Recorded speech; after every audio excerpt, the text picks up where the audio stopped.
Et si je vous disais qu'un homme a survécu non pas à une, mais à 2 bombes atomiques, c'est l'histoire de Tsutomu Yamaguchi. Destin, miracle, résilience. Nous sommes le 6 août 1945.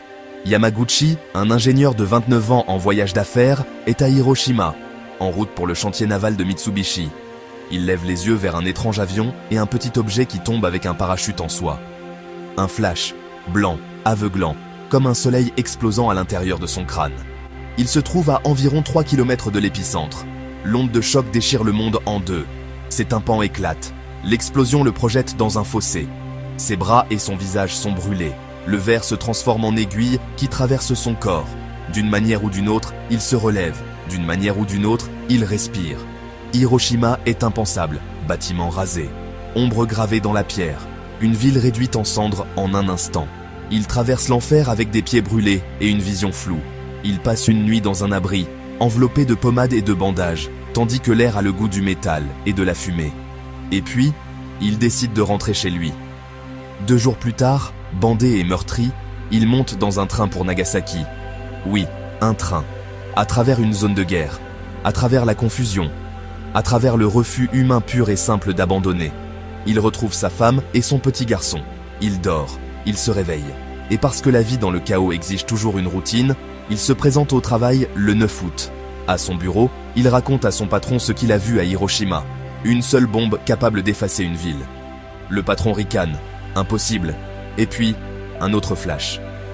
À 11h02, la 2e bombe atomique explose au-dessus de Nagasaki. Encore une fois, l'onde, le rugissement, le monde qui s'effondre.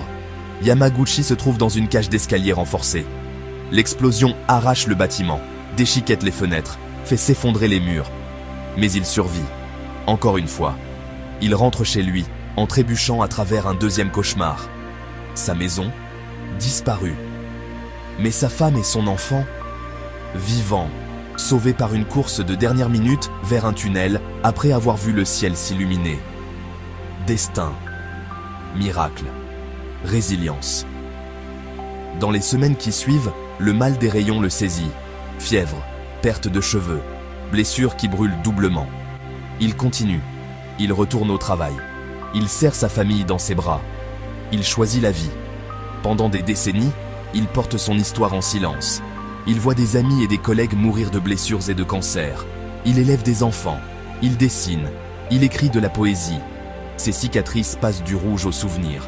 Mais le monde connaît à peine son nom. Finalement, en 2009, le Japon le reconnaît officiellement comme un Niju Hibakusha, un double survivant.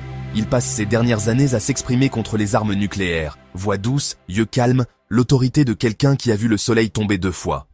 Tsutomu Yamaguchi est décédé en 2010, à 93 ans. Il ne se disait pas un héros. Il se disait chanceux. Moi, je l'appelle un rappel. Que même dans le flash le plus sombre, l'humanité peut s'accrocher, une respiration, un pas, un jour à la fois. Et que des histoires comme la sienne ne parlent pas seulement de survivre à l'impossible. Elles parlent de choisir ce que l'on fait de la vie qu'on obtient après. 2 bombes.